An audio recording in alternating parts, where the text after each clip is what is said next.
When I first listened to the Celestine prophecy, it was probably 1997 or 98, and it spoke to me and my spiritual growth and journey at that time. Like anything, as we evolve, you'll pick up different pieces and different messages. So when this came back into my life, I decided to listen to it again. And there are such gifts of hindsight of things that I've absolutely integrated into my daily life. And hearing them again reminds me of what an impact it had on my existence. However, when I listened to it back then, I knew nothing about sacred economy, about gifting economy, the prosperity circles. I knew nothing about it. 6 months ago, I didn't know anything about it.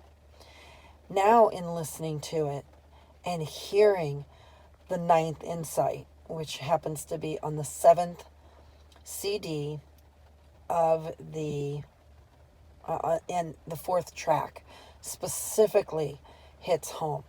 This was originally written in 1993. If you doubt the power of what we have had the bravery to bring into our life, please listen to the 4th track with me. The next cultural shift will be an automation of the production of goods. To the people who are doing the automating, the technicians, this will feel like a need to make the economy run more efficiently. But as their intuitions become clearer, they will see that what automation is actually doing is freeing up everyone's time so that we can pursue other endeavors. The rest of us, meanwhile, will be following our own intuitions within our chosen occupations and wishing we had even more of this free time. We will realize that the truth we have to tell and the things we have to do are too unique to fit within a usual job setting. So we will find ways to cut our employment hours to pursue our own truth. 2 or 3 people will hold what used to be one full-time job. This trend will make it easier for those displaced by the automation to find at least part-time jobs. But what about money? I asked. I can't believe people will voluntarily reduce their incomes. Oh, we won't have to, Dobson said. The manuscript says our incomes will remain stable because of the people who are giving us money for the insights we provide. I almost laughed. What? He smiled and looked directly at me. The manuscript says that as we discover more about the energy dynamics of the universe, we will see what really happens when we give someone something. Right now, the only spiritual idea about giving is the narrow concept of religious tithing. He moved his gaze to Father Sanchez. As you know, the scriptural notion of tithing is interpreted most commonly as an injunction to give 10% of one's income to a church. The idea behind this is that whatever we give will be returned many times. But the ninth insight explains that giving is really a universal principle of support, not just for churches, but for everyone. When we give, we receive in return because of the way energy interacts in the universe. Remember, when we project energy into someone, this creates a void in ourselves which, if we are connected, fills up again. Money works exactly the same way.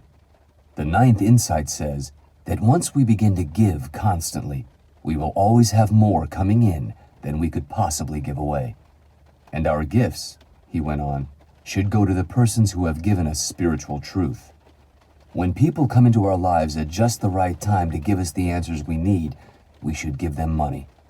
This is how we will begin to supplement our incomes and ease out of the occupations which limit us. As more people engage in the spiritual economy, we will begin a real shift into the culture of the next millennium.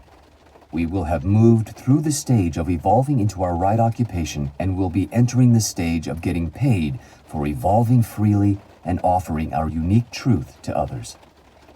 I looked at Sanchez. He was listening intensely and appeared radiant. Yes, he said to Dobson, I see that clearly. If everyone were participating, then we would be giving and receiving constantly, and this interaction with others, this exchange of information, would become everyone's new work, our new economic orientation. We'd be paid by the people we touched. This situation would then allow the material supports of life to become fully automated, because we would be too busy to own those systems or to operate them. We would want material production automated and run like a utility. We'd own stock in it, perhaps, but the situation would free us up to expand what is already the information age. But the important thing for us right now is that we can now understand where we are going. We could not save the environment and democratize the planet and feed the poor before because for so long we could not release our fear of scarcity and our need to control so that we could give to others. We couldn't release it because we had no view of life that served as an alternative. Now we do. He looked at Phil. But wouldn't we need a cheap source of energy? Fusion, superconductivity, artificial intelligence, Phil said. The technology to automate is probably not that far away, now that we have the knowledge of why to do it.